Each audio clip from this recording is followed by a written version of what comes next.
Welcome to the Tactical Dent Tech Podcast. You are now part of a small underground movement of dent technicians from all over the world. We are on a mission to change our industry with innovation, intelligence, and skill. But because we don't rely on an insurance company to steer customers our way, we need to do things different. We need to do things smarter. We do that through a network of technicians that we call the Tactical Tech Movement. Now let's get this revolution started. And you're starting the podcast. Go ahead. Hey, boys and gals. Welcome to our Thanksgiving podcast with your main squeeze, John Hiley, and his lovely co-host, his wonderful wife, Angela Hiley. Oh, you like to overemphasize that, don't you? The best there is. And she forgot to say the Tactical Dent Tech Podcast. I get like Jumbled? Yeah, Right. jumbled. You get jumbled up while you try to say that. Yeah. The Practical Front Tech Schmodcast. Yeah. Something inappropriate could possibly pop out. I couldn't imagine that. I've never heard you say anything inappropriate, though. Yeah, I say inappropriate stuff all the time. Oh, you do? Mm-hmm. Oh, that's interesting. Yes. Tests. Guys, we're getting dialed in here. Making sure that audio is coming in straight, so bumped it up a little bit. You're supposed to do that, like, beforehand. Yeah, but you change your voice all the time. Like, you come in here, I say, give me a test, and you're like, test! That's what you do. You're like, test! And then when you talk, you're like, well... And then I'm like, this is hey. No, then you're like, this is Angela. That's because I'm mocking you. That's what I tell, like, you know, when we do the PDR Tool Time podcast, Vince, every time I do test, he sticks his face straight up to the mic and screams test. And I'm like, dude, that's not your natural voice, man.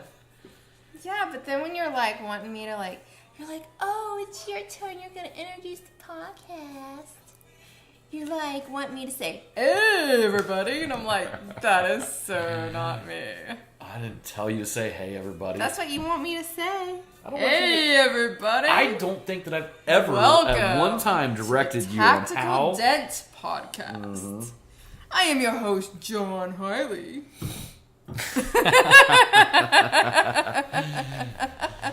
Oh, okay. You guys see what I deal with here? Hey, somebody needs to bust your balls. Might as well be me. All right, so just messing with you. Like my girlie here said, this is the Thanksgiving edition. Yeah, and you guys, when you guys are listening to this, it will be John's birthday. His birthday falls on Thanksgiving this year, and he will be 37 years old. I know you guys thought I was probably 28, 29. Nah. But you look older than me. She's older than me, actually, though, guys. So I can authentically call her my old lady. Nah, you look like you'd probably be about 42. 42. That's debatable. No, I think people would agree with me on that one. All right. But, you know, guys, here, so there's a lot of men that listen to this podcast, and the wonderful thing about us guys is that we age like fine wine. No, not all men do. You do, though. All the tactical dent men do, though. I guess. I don't know what they all look like, so I can't really compare. We probably have some handsome listeners out there. I'm just saying. I'm sure we probably do. But you do. You really age like fine wine, because I look at pictures of you in the past, and then I look at you now, and I'm like... Well, see, I was really fat then. No, and you weren't fat. she tells me that. That's the reason why I never knew I was fat, because I got this false encouragement. Not from me. Well, the thing was, though, when I was fat, You were chubby. When I was fat, I didn't think I was fat. You were chubby. You weren't like, fat. guys, I pulled off my shirt and looked in the mirror and said, man, it's like, you know, I stand at certain angles, man. You're one handsome son of a bitch. I'm a sexy motherfucker. That's the problem with overconfidence, I'm telling you guys. You gotta have a little low self-esteem if you ever want to correct yourself. If not, you can just be like some fat dude and never even realize it because you're looking in the mirror and seeing some handsome stud. You were just chubby. That's all. That's okay. Yeah. You just had that. You know, I went until like we started doing physical, our personal trainer, and me and John started working out until he was like, yeah, you could lose some fat. I was like, what fat? I was like, I'm just here to support my boy. He's like, you know, fat around your weight. I'm like, I got fat around my waist? Yeah, that's like the worst area for a man to carry their weight is around their stomach area. I thought I was just big boned. Big bone and a little butt. You got little boned and a big butt. What? I'm little boned and a big butt. Yeah, so anyhow, that just came off the top of my tongue. But going into this podcast, like, we have had such a crazy last month. I mean, we came off the Dent Trainer Mega Media, which basically me and Mike got like absolutely hammered with tons of photos, video edits, systemizing, like all that kind of stuff. And I got to tell you, we knocked it out of the park. We delivered everything on time. And but it took a ton of work. I mean, like massive amounts of work. I know. You come home and you'll be all bug-eyed and stuff like that. Your eyes be all popped out of your head. And I'm like, man, you need to go, like, just center yourself. Right. So you were on edge. Yeah. So I mean, tons and tons of work like that, and we kept everything going. We're keeping everything rolling. But then all of a sudden, like a week came like ahead of it. We knew that our Black Friday sale was coming up, which is basically our biggest sale that we have on denttrainer.com every year, and we do a really big tool giveaway during that time. And this year, like last minute, like I'm literally emailing tool companies the day before saying, and I realized I did this the year before as well. This is just the way I operate. So You're a procrastinator. I'll get into that, okay? So the day before the podcast is getting ready to drop, that we're announcing all the tools, I'm emailing every tool company that I can think of, letting them know that we're taking, the tool donations for the actual podcast, right? And basically, everybody got back to me really, really quick. I kind of prepared to email in a way where I actually set up kind of like an ascension model is what I like to call it, okay? So it was kind of like, if you give away something small, that's great, but we're going to have a grand finale at the end for anything, big that you want to donate. We're going to put it in this grand finale, and then during all the small giveaways, we're going to be talking about the grand finale, and it worked, you know what I mean? So almost every tool company that hit us up basically ended up donating, like most of them right off the bat were donating like massive, like big amounts of tools. I mean, we're talking about like $4,000 worth of tools from Carbon Tech. Yeah, Todd Zimmerman. Yeah, Todd Zimmerman like ended up like, and it was like 3,000, but it ended up he dropped another 1,700 on us at the last minute before our second podcast. That's awesome. Last night. So he actually went up to like 47 or 4,900 or something like that he's donating. And then like the second one was like Dentcraft, which came out of left field, and $2,200 brand new set. We're debuting it for him, and like it just kept going. It was like Mobile Tech RX, couple grand worth of stuff, and literally like we ended up like the top tier ones like covered up like I think like $13,000 or $14,000 worth of tool giveaways. Yeah. And then the smaller tier, like anything was like $1,000 or below, ended up covering up past, I think it was like, last time I checked, it was like $20,712 worth of tool giveaways that came in like literally within 48 hours of dropping the email and letting people know about what we had going on. And I'll tell you now, she said I was a procrastinator, right? Yeah, But you are a procrastinator. everybody's procrastinators, but let me tell you something about that, okay? I'm not procrastinating. To me, that's the way I work better, right? So if I got like, I'll give you guys an example. You work very well under pressure. Yeah, so if you guys have like 2 weeks to pack your suitcase, you're going to spend a whole 2 weeks thinking about how you're going to pack your suitcase.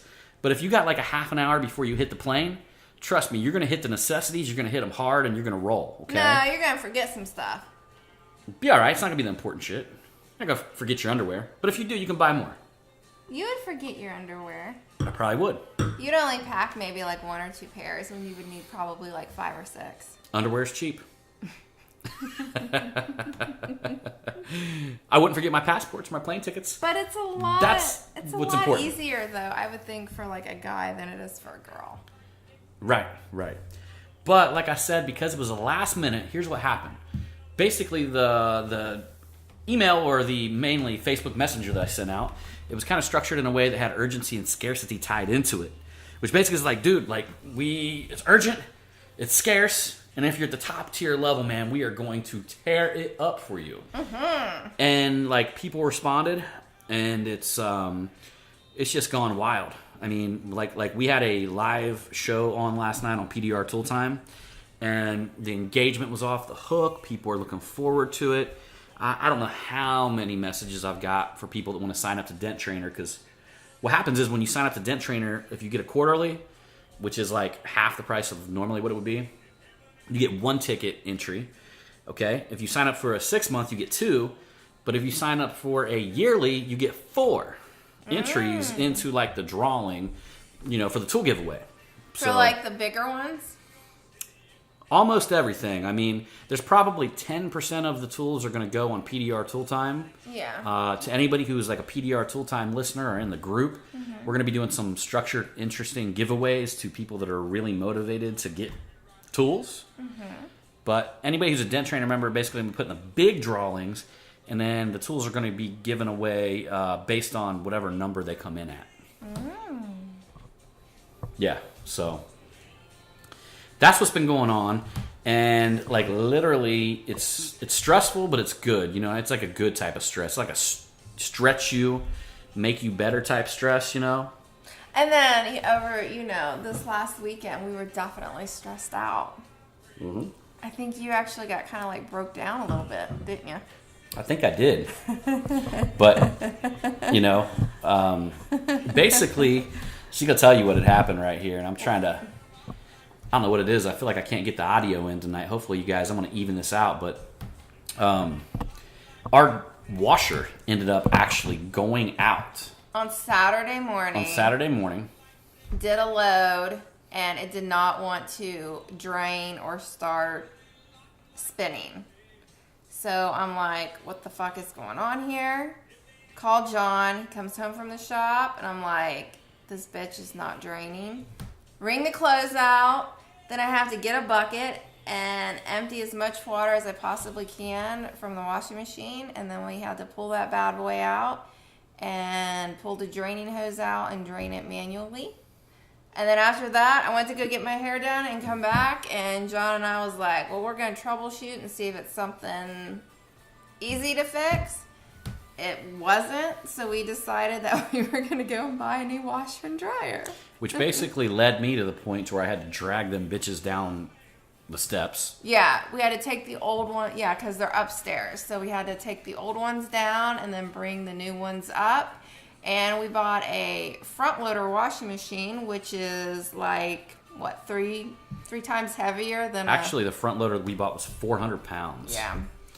And, here's the thing, guys. John attached that bitch to that dolly and pulled that thing up the steps. And I know what you guys are thinking out there. You guys are thinking, why in the hell didn't your ass just have somebody deliver it, right? Well, let me tell you something. I was threatened with going with the laundromat. Okay? So she was threatening me with my wife. How often do you do laundry? I do laundry every day, and I do about 3 to 4 loads a day. 3 to 4 loads of laundry a day, and I was being threatened to go to the laundromat with her. Because we know laundromats aren't the most kosher places, right? No. I got to go there and protect my lady. It was just over the no, but I understand. You were trying to. You didn't want me to be inconvenienced. You was threatening to take me to the laundromat that night. Because the laundry needed to be done. Right. So I'm like, man, I got to figure something out. I was like, I can't be showing up at no laundry. What if somebody catches me at the laundromat? Who cares? Right? Who cares? I'm like, man, I can't be rolling into no laundromat, hanging out and shit. So we go to Lowe's, and I find a beautiful set that I absolutely love, and it was like $400 off. The washer, $400 off. The dryer, they had it in stock. We loaded that bad boy up in the truck, brought it home, got it into the garage, and as soon as we got it into the garage, that's when the cold front was moving through Ohio, and it started like downpouring big time. Oh, and not to mention the delivery time would have been the 30th. Yeah. What is today right now? The fucking 23rd. No, that's your birthday. That's tomorrow. Tomorrow. But yeah, look, Today's the 22nd. Well, no. The podcast drops on the 23rd. I know, but you're like, what is today, though? Right. I was trying to, say what is today for you, listeners. All right, so that would have been like how many days of me going to the laundromat? You wouldn't have been going to the laundromat every time with me. I don't know, man. No, I wouldn't have did that to you. I don't know. No. So, like, to me, it's like, you guys are saying, John, why didn't you just, like, have somebody deliver it, da-da-da, you know what? Y'all, I didn't have any choice. So, we got that thing back up here, right? Had to unload. Number one, the guy who they gave me to help load it, one dude shows up out there, and he's probably 60. So, we're trying to get it up there on the back of my truck, and my end's up on the truck, and his end ain't going up on the truck. So I got to get underneath of it and like pretty much load his end at the same time, right? We get it to the house, and then we're like, oh shit, like, so how are we going to get it off the truck, right? And so my son came out, which he's a strong boy, he's been working out with me and all that. But he was having a lot of trouble with it too, so I ended up, taking care of most of it on the way down. He hit his hand a little bit on the way down, He smashed his hand. He didn't really say really much, though. bad. He didn't tell us till later. Yeah, he didn't tell us until the next day. Try to play it off, try to play it cool, You know how it is. Being a man. Can't be letting people know you got injured. People know you get injured, they see weakness. And when you're out in the wild, you can't be letting anybody see weakness. That's true. But try to kill you or something. I know. So to make the story short, basically we got the new one upstairs. We got it installed. Let me tell you something. Don't make the story short, because taking that bitch up the steps on a dolly was the most insane workout that I've ever went through. Yeah, because after you were done hauling the washer up there, we did the dryer first, and then you got the washer up there. I'm standing there, and I'm like, damn, John. I was like, I can just feel your heat coming off of your body and your pecs and your arms, or like bulging, and all your veins in your head and your arms and your hands are like... I know, she was like, get in here, boy. Threw me to the ground. I did not throw you to the ground. All right, so yeah, I was kind of imagining that, but dear Lord. Mm-hmm. That was a crazy situation. Yeah, so we get it up there, right? We get this damn thing set up and everything like that. Turn it on, it looks level. I call my handyman, right? And I asked him, I'm like, how level these one damn things have to be? Like maybe one bubble is slightly touching. I'm talking about one bubble is slightly off on one corner. We almost set it down that the thing was level. And we turn it on, that thing starts rattling like something insane, man. It was like dancing, like it was angry. Gonna like take off on you. It was like an angry washing machine. So my handyman tells me we got a faulty one. There's no way that should happen. It's self-leveling, and that level is fine. So I'm sitting here looking like, holy fucking shit. It took everything I had to get it up the steps. Getting that thing down the steps, it's probably just gonna, I was planning on leaving it there forever. We buy another house, they're getting a laundry, they're getting a washer. And dryer. Because I'm never taking that bitch downstairs. So what happened is for anybody that buys a front loader washing machine. Or lets their wives read the directions for them. No, because this is what happened. Okay? What had happened was we did not remove the shipping bolts. And on the instructions, and we bought a Samsung, so if you get on their website, they show the shipping bolts to where it's the bolt, and behind it, the washer is red. They're showing it as being red. So I looked behind that washer, and yes, I seen the bolts, and I seen the washers, but the washer was gray. It was not red, what it was showing on the instructions or in the video.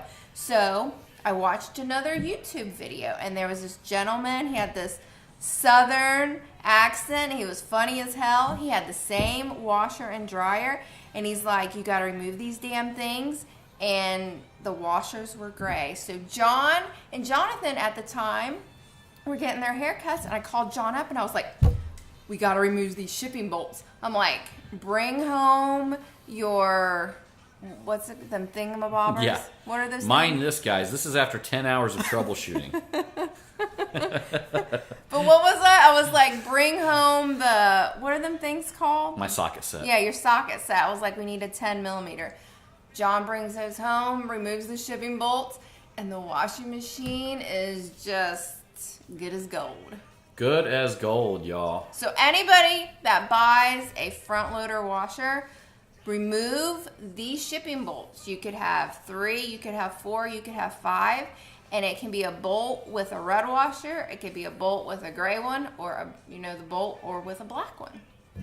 Yeah, that's some bullshit, y'all. And, you would think they would have some sort of bright tag on it that just says, remove the shipping bolts. Especially as many problems as they had on the internet. About people running their washing machine like it's violent for 2 months. No, and washing shit in it. Some lady, she went on for 3 months, and the people that installed it came back out and built a frame around the washing machine so it hopefully wouldn't. Well, I hate to tell you, but here in this country, there's probably at least 10,000 people that have been doing it for 5 years. But they just don't know yet, so they're not on the internet to tell anybody about it.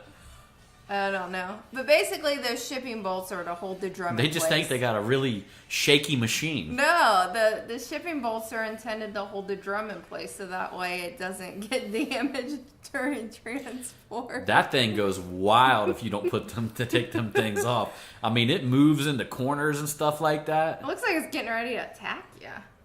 Yeah. Yeah, that's bad, man. That's real bad. Craziness. Right. So here's the deal. All that happens right in the middle of all this chaos, But then as soon as we get over the Black Friday sale, we've got to shift attention to the Dents for Kids charity. It's coming up the following week. Yeah, next week. Right. Which is basically, man, I'm telling y'all, we got there's 30 people coming. Maybe probably even more than that. 20 and let's say between 20 and 30 people that are coming. So it's off the hook. I mean, we got Wade Hartley coming in from Texas, him and his wife Marissa. Mm-hmm. We got Woody Koss coming up. I mean, there's so many to miss. I hate to miss anybody. Yeah, yep. And we got Melissa and Jean, Michael Swan and his wife Joyce. Who Michael Swan is one of the most legit karaoke singers. I know. I'm so stoked about Saturday night. So Michael ended up working for me in 2011. Yeah. And he ended up almost taking over the karaoke bar that we're going to the point where local karaoke extremists. Yeah. We're planning on assassinating his ass. We're taking that bitch over Saturday night. That's ours. It is ours. I don't know if I'm gonna take it over, but no, we all are gonna be taking it over. Yeah. So we got some ammunition. Wild. But being close to Thanksgiving, I got to tell you that I'm very, very thankful, for all the opportunities that we've had over this time. Yeah. And I truly understand that, we've been so blessed to be able to have so many people that have had so much faith in us throughout the years that continue to come on board with our podcast and continue to come on board with, our dent trainer and come on board with our mega media events, all that kind of stuff that just, man, we couldn't do it without, the type of people. And I truly believe that, that's not about me. It's not because y'all just like me for whatever reason. I truly believe that anytime somebody brings value to people, and if you can continuously bring value and add value to people's life, that they're going to be thankful about that. Mm-hmm. And they'll continue to want more of that same value that you deliver and that you bring, Yeah. So I hope you guys all understand that. I don't think it's me. I don't think I'm some fucking cool guy, you know what I mean? That y'all like me because I'm cool or something like that. No, I just think y'all like me because I add some value to your life. Well, he's my Mac Daddy. Y'all know I be macking that. They already know. You be laying the pipe tonight, baby. They don't know everything. They know. Tomorrow's my birthday. It happens once a year. Yeah, right.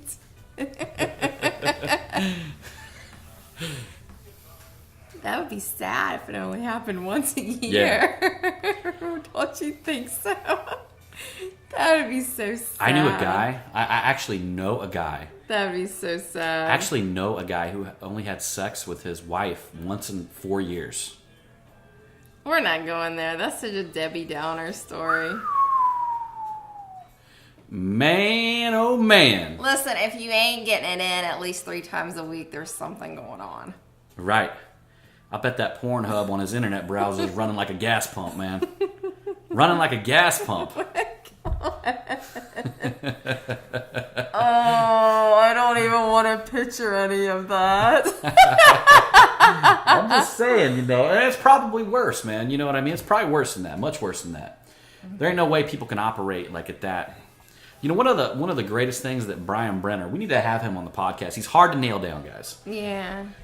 He's like a very, very successful tattoo guy, like world renowned. Good friend of mine, done a lot of work for me. And, we were talking about that one day. We were talking about relationships and stuff like that. And, he said it was like the most simple but the most intelligent thing that I've heard, is that he says the most problem with people's relationships is there's not fucking.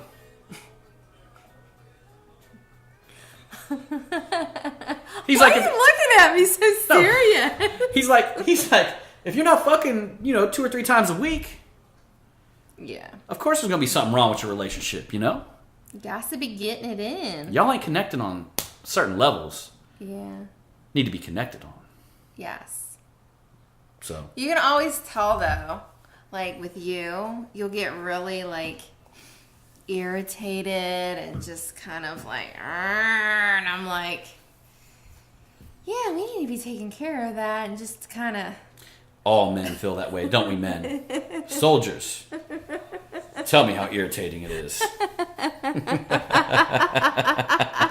There's like signs. There's like certain signs that you have to, that you're, that are just obvious. Why? Because by nature, man used to just club a woman and drag her. We've talked about this before. But that's by nature. I mean, come on, you got to get pretty irritated to add aggression to your sexual life like that. So we got to fight that urge, What, I've only clubbed you once or twice? I don't think you've done it more than that. But I like that shit. She likes to be thrown over my shoulder. We were bad, But there you go. Once again, something I'm thankful for. Something you're thankful for. We got to keep it about Thanksgiving, right? Your needs are satisfied. I'll be riding that turkey. I'm not a turkey. Turkeys are like short and plumpy. Oh, gosh. That went south. I'm not a turkey. We're not going there.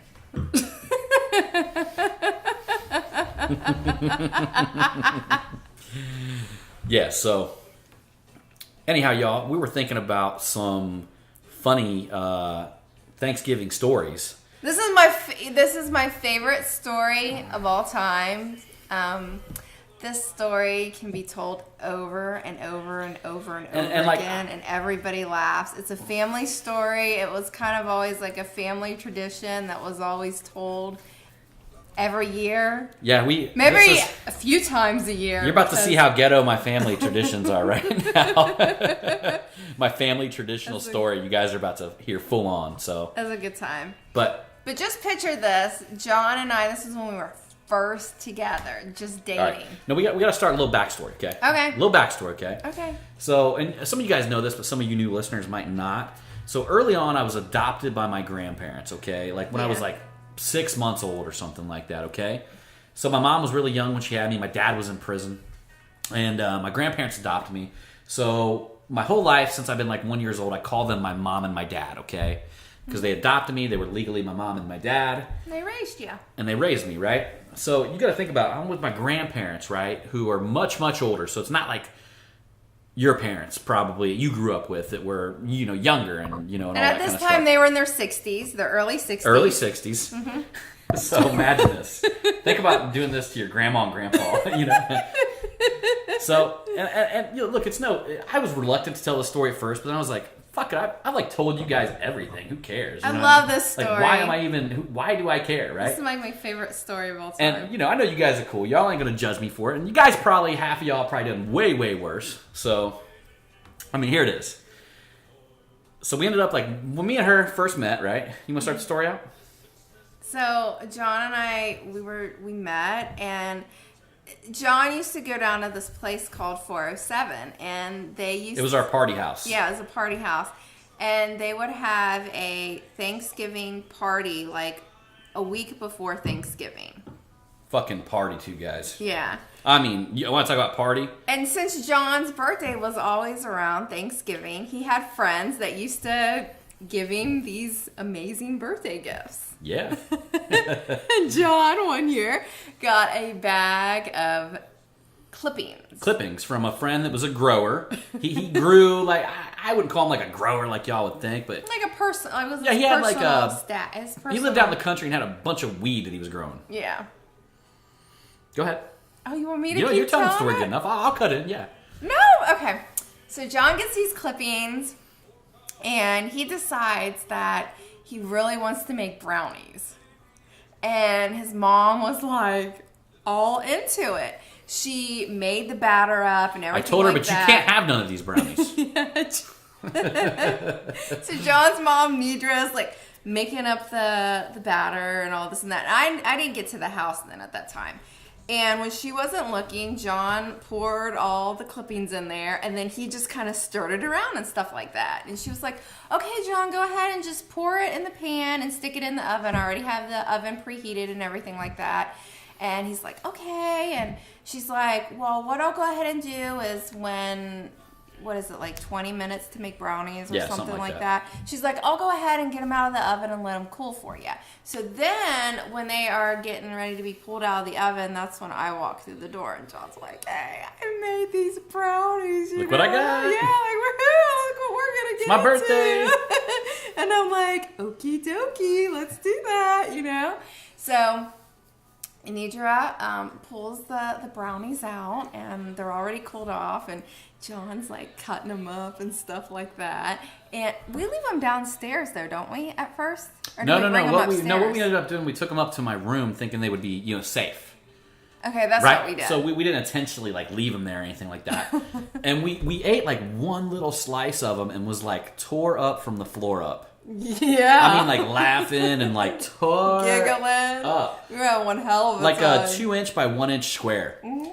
And so I decided it was a good idea to cut out and grab some Chinese food because we were like obviously starving at that point because we had the munchies, right? The munchies. And so we ended up leaving and going to get some Chinese food. Left them like in my room, upstairs. And when we came back, they were down back in the kitchen and some pieces had been removed. And your mom put the chocolate icing on top of them. Yeah. We just had them plain, remember? Yeah, she did the icing on them. Some pieces were missing. Yeah, she made a big bowl for herself and one for my dad. Yeah, Jerry. Who, again, they're in their 60s, And so I'm like, oh shit! I'm like, they ate like 3 or 4 times the amount that I ate. And I was like, man, this is like, they don't do this, guys. Like, they do not do it. No. And so I'm like, oh my god. So we ended up. We snuck them back up. We took them back up. Yeah. We took them back up. And we ate a little bit more, and we ended up leaving to go somewhere else, didn't we? No, we started watching that movie, Big Mama. No, because they came back and got them again. Oh, that's right. Yeah, because they wanted a second serving. Like something happened. I can't remember. We left somewhere to go somewhere else. Mm-hmm. And we came back and they were back down in the kitchen again. Yes. And they had an even, like, a bigger chunk out. And my dad, we walked in there, was eating the biggest bowl of pot brownies I've ever seen. Like, ever seen. I mean, he was, like, grubbing down on them. And she was looking a little weird at that time. Right? Yes. So we ended up, and keep in mind, me and her met at an early age. So how old was I? 18, 19? No, you would have been 20. 20 you years old. Just turned 20. That year's 20. So we ended up going back up, and all of a sudden she's like, we're watching a movie, and she's like, John. She's like, come down here, I need to talk to you. Now, wait a minute. we brought them upstairs in enough time before my great grandmother would have been. Because she would have got was about to come in and get into them. Man, that would have been bad. That one would have been bad. I don't know what I would have done then. I would have had to take her home somehow or something. I think she probably would have been all right, though, compared to your mom and dad. She would have enjoyed every bit of it. Keep in mind, guys, this is our favorite story to tell in Thanksgiving gatherings with my family. All right? The family loses it every year when we tell these stories. And I tell them right in front of them. I did in front of them. But... So she yells up there and she goes, John. She's like, come down here. I need to ask you a question. No, she's like, bring that movie down, Big Mama's House. Yeah, whatever. It was right when Big Mama's House first released. You guys can tell how long ago that was. So I ended up going down there and she looks at me. She goes, hey. She's staggering. She's like, hey. She's like, what the fuck were in them brownies? She's like, your dad is fucked up and I can't even stand up. She goes to put her hand on an entertainment center that was supposed to, there's an entertainment center right behind her, misses it, and stumbles at least 7 to 8 feet into the middle of the room before she catches her balance. And I'm like, oh my God, this is bad.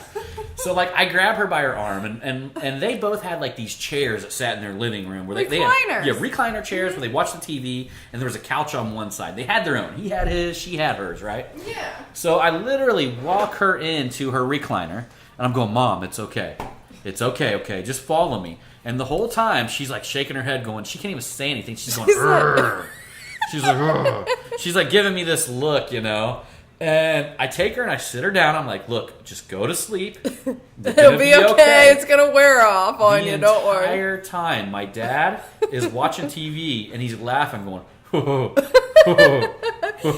you remember? He had to send your nephew outside to tell the guys in the garage that he wasn't feeling good. Right. He couldn't talk to anybody or anything. And but he didn't even notice me walking my mom, grabbing her by the elbow and walking her to her chair and setting her down.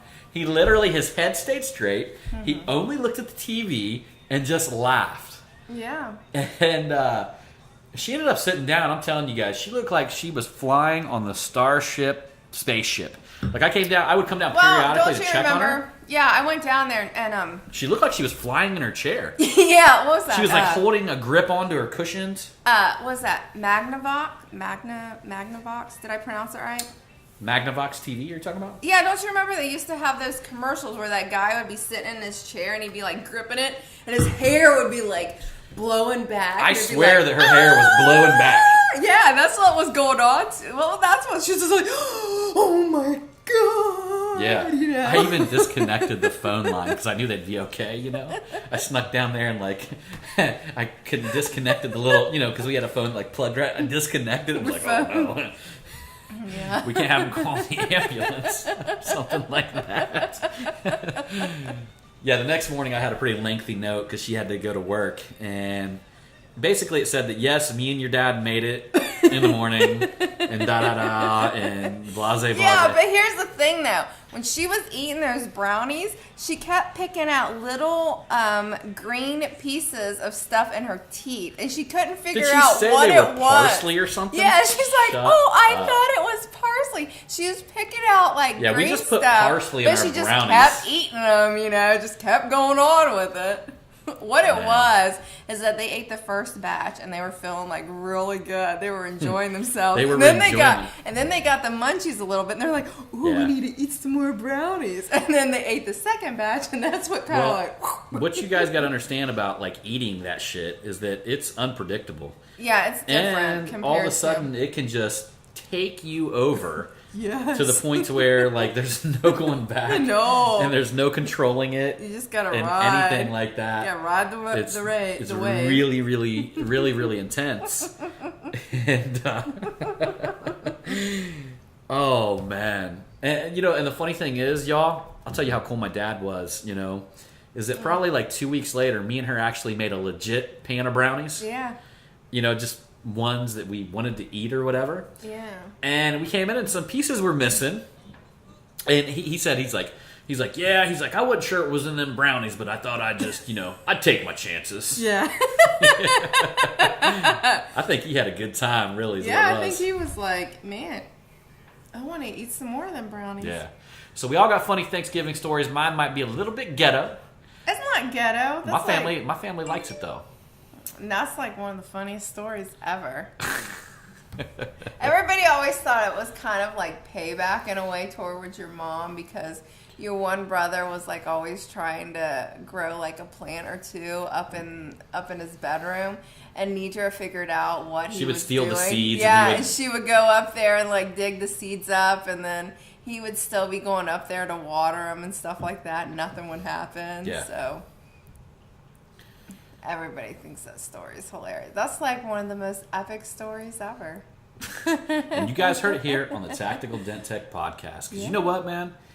Yeah, I'm done with that shit, man. I'm going to let y'all know. I'm going to drop it. And you know what? If I think it's funny and it's good enough to tell my family, then it's good enough to tell y'all. So it's like one of the best stories ever. I love that story. That's what it's about. I know.